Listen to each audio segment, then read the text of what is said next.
مبروك. النادي الأهلي يصدم الجميع. النادي الأهلي بيعلن على صفقة زيزو.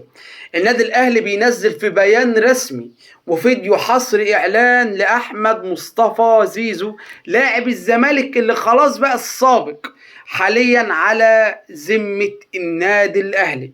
يعني أحمد مصطفى زيزو اللي كنا بنقول لا ده ما هيروح النادي، يعني مش عارف إيه، طب هيحضر اجتماعات، طب هيحضر مش عارف ايه. خلاص زيزو اهلاوي اهلاوي اهلاوي.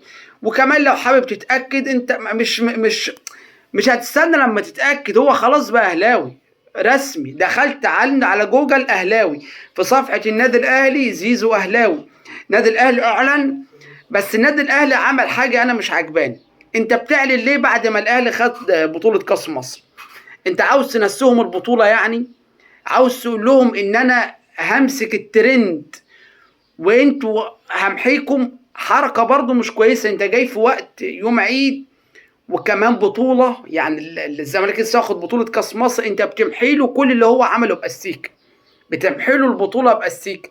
ولكن احنا كده كده كنا عارفين ان احمد مصطفى زيزو في النادي الاهلي. والنهارده النادي الاهلي اعلن وبشكل رسمي على انضمام احمد سيد زيزو الى صفوف النادي الاهلي. خلاص هيبقى نجم بقى من نجوم النادي الاهلي بشكل رسمي وبصوره رسميه.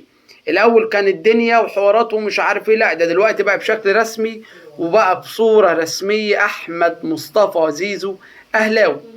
ولكن هل هيكون اضافه للنادي الاهلي؟ يعني طب حسين الشحات افضل منه.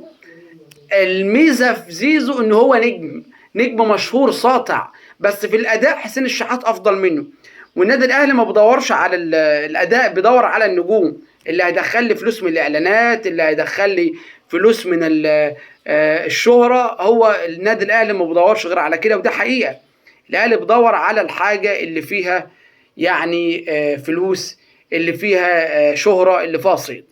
فالنادي الاهلي النهارده اعلنها امام الجميع ان احمد مصطفى زيزو اهلاوي، واعلنها بعد ما النادي الزمالك عشان تكون انت فاهم بس خد بطوله كاس مصر من بيراميدز.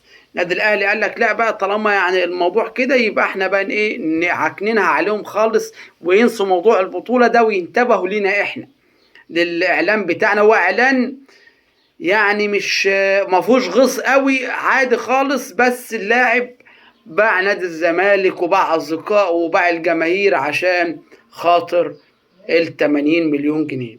طبعا 80 مليون جنيه في الموسم، فلو انا مكانه انا اكيد طبعا مش هبيع الناس، هبيع الدنيا كلها. مبروك لاحمد مصطفى زيزو.